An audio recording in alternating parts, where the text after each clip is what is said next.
Salam damai sejahtera saudara-saudaraku yang terkasih, pencinta firman Tuhan. Saya akan melempar bola basket ini dalam 3 kali percobaan.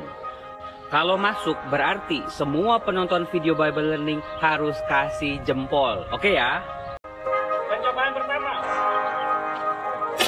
Ayo.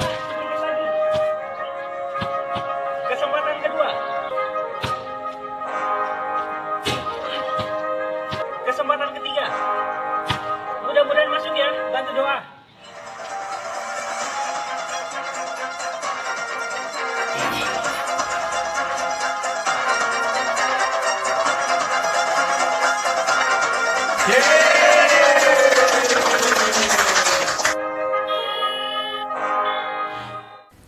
Salam damai sejahtera saudara-saudaraku yang terkasih, pencinta firman Tuhan.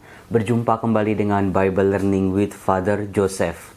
Saya sangat berharap semoga semua pendengar Bible Learning dalam keadaan sehat, tidak pernah kekurangan berkat, selalu ada kasih Tuhan di dalam hidupnya. Bagaimana kita setiap bangun pagi, buka mata, kita buka hari kita dengan doa. Sebuah relasi yang mendalam dengan Allah, Sang sumber hidup kita, Sang rejeki hidup kita, karena hanya kepadanya lah hidup kita mengarah.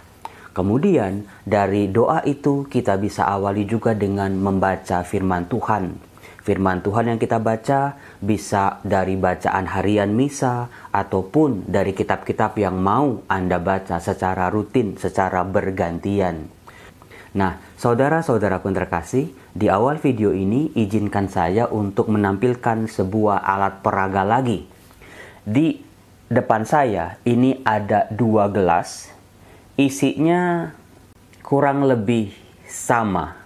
Kalau Anda berpikir ini susu, Anda bisa benar, bisa salah.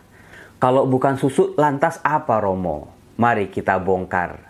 Memang salah satu gelas ini isinya susu, tetapi yang lain bukan. Nah, yang bukan ini saya kasih clue. Yang pertama, dihasilkan oleh tumbuhan. Nah, ibu-ibu pasti langsung bisa nebak nih. Putih, cair, dihasilkan oleh tumbuhan atau pohon. Apakah getah karet? Nanti dulu. Cairan ini dihasilkan dari buahnya. Tetapi tidak sembarangan buah.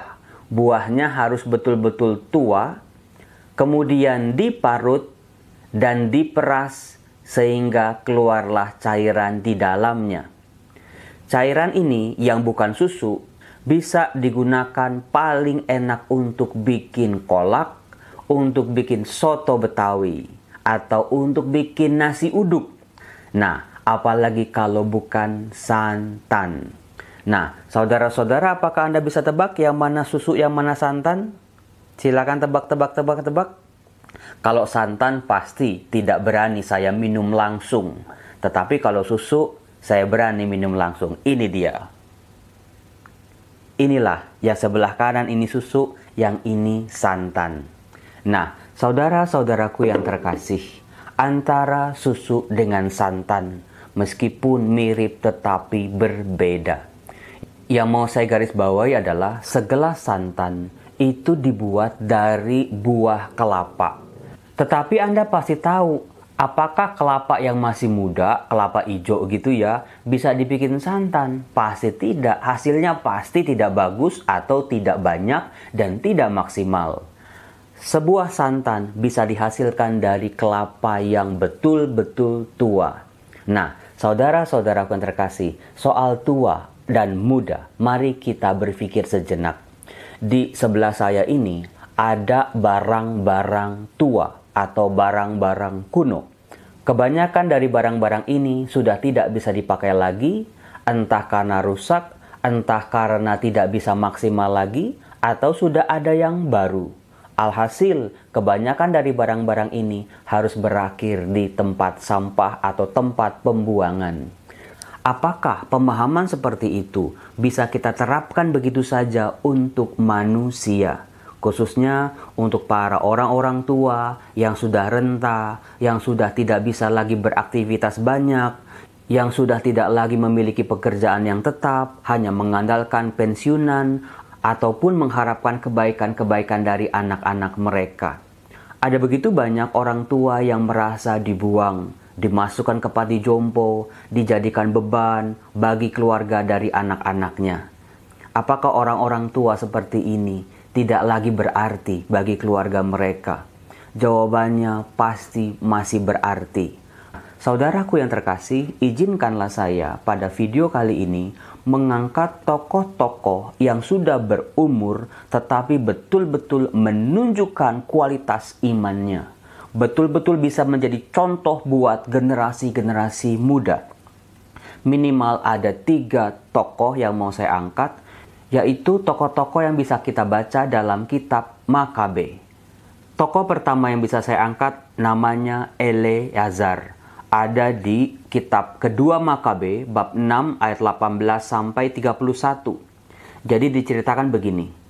Eleazar adalah seorang ahli Taurat yang sudah berumur 90 tahun. Dia sangat dihormati oleh bangsanya.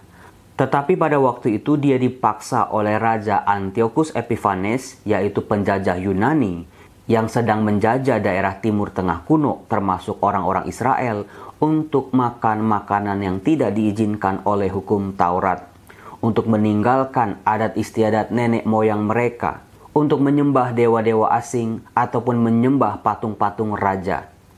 Bagi orang-orang yang menolak semua itu akan dihukum mati. Nah, diceritakan Eleazar ini bersikeras untuk tidak mau mengotori dirinya dengan makanan-makanan haram, meninggalkan adat istiadat nenek moyang mereka.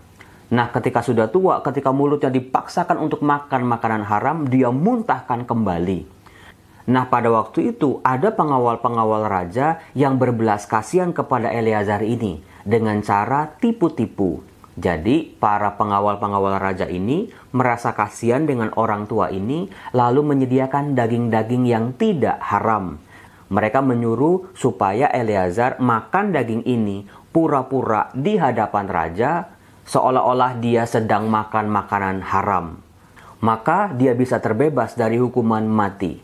Tetapi seorang Eleazar, dia melihat kalau dia sampai melakukan hal itu, dia akan menjadi contoh yang buruk buat generasi-generasi muda.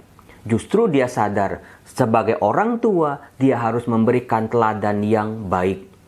Akhirnya para pengawal-pengawal yang tadinya berbelas kasihan malah mengadukannya kepada raja.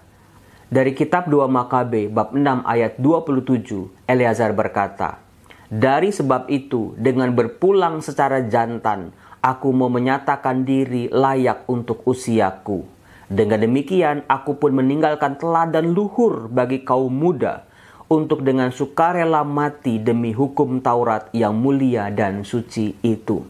Saudara-saudara, itulah tokoh pertama yang bernama Eleazar, yang memberikan kesaksian iman yang luar biasa meskipun nyawa menjadi taruhannya. Lebih baik dia kehilangan nyawanya daripada mengkhianati Allah yang sudah sangat mengasihinya.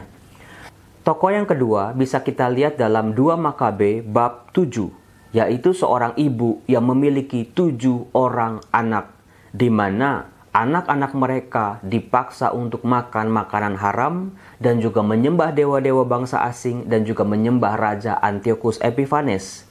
Nah, ibu mereka dipanggil untuk menasehati anak-anaknya ini untuk segera mengikuti aturan-aturan raja. Tetapi yang dilakukan oleh ibu yang luar biasa ini, dia meneguhkan hati anak-anaknya. Jangan sampai mereka tidak taat kepada Allah. Ibu ini lagi-lagi seperti Eleazar tadi bisa menunjukkan contoh teladan yang luar biasa bagaimana kesetiaan manusia, orang beriman kepada Allahnya meskipun nyawa menjadi taruhannya. Tokoh ketiga yang bisa kita angkat bisa kita baca dalam kitab 1 Makabe bab 2 ayat 15 sampai 28, yaitu seorang tua yang bernama Matatias.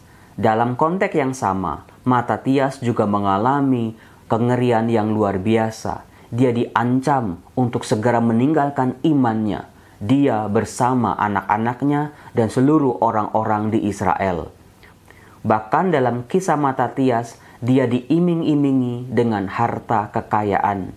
Kalau dia mau meninggalkan imannya, maka dia akan diberi kesejahteraan dan kekayaan yang berlimpah-limpah. Tetapi saudaraku, sebagai orang beriman, kita bisa belajar banyak hal dari Matatias. Meskipun harta kekayaan, kesejahteraan sangat menyilaukan, tetapi dia tidak silau dengan harta itu. Dia meneguhkan dirinya untuk tidak meninggalkan iman nenek moyang mereka.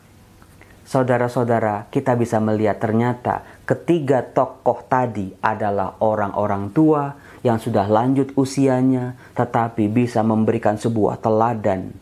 Ternyata orang-orang tua ini tidak pernah kehilangan nilai dalam kehidupannya. Justru seperti kelapa yang tua, mobil antik, mereka semakin berharga. Bagaimana dengan tugas kita sebagai orang tua? Ternyata kita memiliki tanggung jawab yang besar. Bagaimana mencontohkan, menjadi teladan hidup beriman. Bukan cuma ngomel-ngomel kepada anak, suruh mereka ke gereja, suruh mereka berdoa, suruh mereka rosario, suruh mereka baca firman Tuhan, suruh mereka berbuat baik sama orang lain. Tetapi dalam diri anak-anak, orang tuanya tidak bisa menjadi contoh bagi mereka. Maka dari itu saudaraku, belajarlah dari ketiga tokoh-tokoh yang tadi kita bahas, bagaimana kita sadar peran dan tanggung jawab kita. Saya yakin Tuhan akan selalu melindungi setiap orang tua yang bisa menjadi teladan buat anak-anaknya.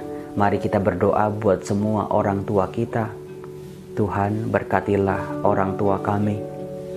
Dalam keadaan mereka apapun, biarlah mereka boleh menjadi teladan bagi anak-anaknya, bagi generasi muda, bagaimana menjalani hidup sebagai orang beriman yang taat dan setia. Berkatilah orang tua kami, bahagiakanlah mereka, sembuhkanlah mereka dari sakit penyakit mereka, supaya mereka boleh merasakan kebahagiaan di masa tuanya. Demi Yesus Kristus Tuhan kami, kini dan sepanjang segala masa, berkat mengalir buat setiap orang tua, buat setiap anak-anak yang berbakti kepada orang tuanya, dalam nama Bapa dan Putra dan Roh Kudus. Amin. Salam.